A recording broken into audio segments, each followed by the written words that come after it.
नमस्कार, आप देख रहे हैं जौन फटाफट भैया सीधी तस्वीरें। आम आदमी पार्टी की प्रदेश स्तरीय बदलाव यात्रा के 8वें दिन आपके वरिष्ठ उपाध्यक्ष अनुराग डांडा की अध्यक्षता में आज रजौंद में प्रवेश यात्रा ने किया। यहां पार्टी के पदाधिकारियों का जोरदार स्वागत किया। अनाज मंडी से शुरू हुई ये यात्रा नगर के कैथर रोड पर स्थित खेड़ी रायवाड़ी मार्ग तक विशाल यात्रा निकाली गई। यात्रा में भारी संख्या में समर्थकों के साथ साथ गाड़ियों का लंबा काफिला भी शामिल था। इस दौरान अनुराग डांडा ने बताया कि पिछले 7 दिन से आम आदमी पार्टी को बदलाव यात्रा को जोरदार समर्थन मिल रहा है। डांडा ने कहा कि महेंद्रगढ़ से शुरू हुई इस यात्रा को पूरा समर्थन मिला है।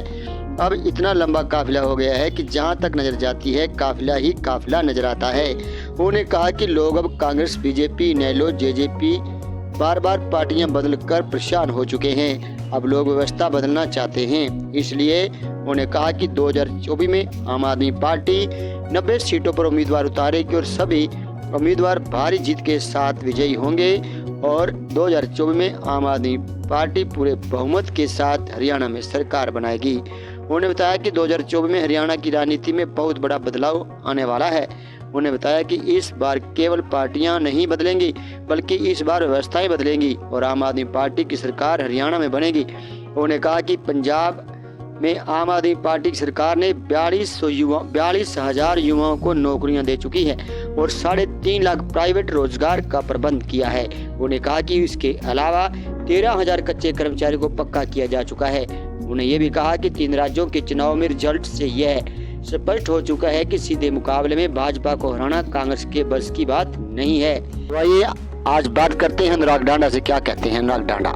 किया है उसके पीछे हरियाणा की जनता का रिस्पांस क्या मिल रहा है? बहुत ज़बरदस्त रिस्पांस है पूरे हरियाणा के अंदर। महेंद्रगढ़ से चले थे हम और यहाँ तक आते आते देख लीजिए काफिला कितना लंबा हो गया। पीछे नजर आने बंद हो जाते हैं लोग, इतना लंबा काफिला बन जाता है। ये ज़बरदस्त रिस्पांस इसलिए है क्योंकि लोग अब कांग्रेस, बीजेपी, इनेलो, जेजेपी बार बार पार्टी बदल के परेशान हो चुके हैं। अब लोग व्यवस्था बदलना चाहते हैं। इसलिए 2024 में एक तरफा बहुमत की आम आदमी की सरकार बनेगी और हरियाणा में व्यवस्था परिवर्तन होगा।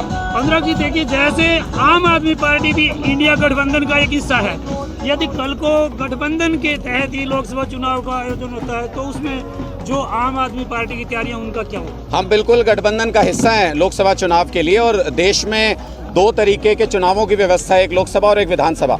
वो इसीलिए बनी है कि 2 अलग अलग तरह से लोग निर्णय लेते हैं। लोकसभा चुनाव में तानाशाही के खिलाफ सारी पार्टियां एकजुट हैं, जिस तरीके से लोकतंत्र को खत्म करना चाहते हैं। बाबा साहब अंबेडकर जी ने सबसे मिलके और एक बहुत अच्छा संविधान बनाया। उस संविधान को खत्म करना चाहती है भारतीय जनता पार्टी, उसके खिलाफ ये पूरी लड़ाई है। उसमें सारी पार्टियां एकजुट हैं। लोकसभा चुनाव इंडिया गठबंधन के तहत लड़ेंगे, लेकिन विधानसभा चुनाव में हमने बहुत स्पष्ट कहा है 90 की 90 विधानसभा सीटों पर अकेले अपने दम पे चुनाव लड़ेंगे और एक तरफा बहुमत की सरकार बनाएंगे। देखिए, देश में जो वर्तमान में लोकसभा के 143 सांसदों को निलंबित कर दिया गया है, यही तो तानाशाही का परिचायक है। जो सांसद बोले उसको बाहर कर दो सदन से, या फिर उसको जेल में डाल दो, या फिर सुप्रीम कोर्ट के चीफ जस्टिस को चुनाव आयोग की कमेटी से बाहर कर दो।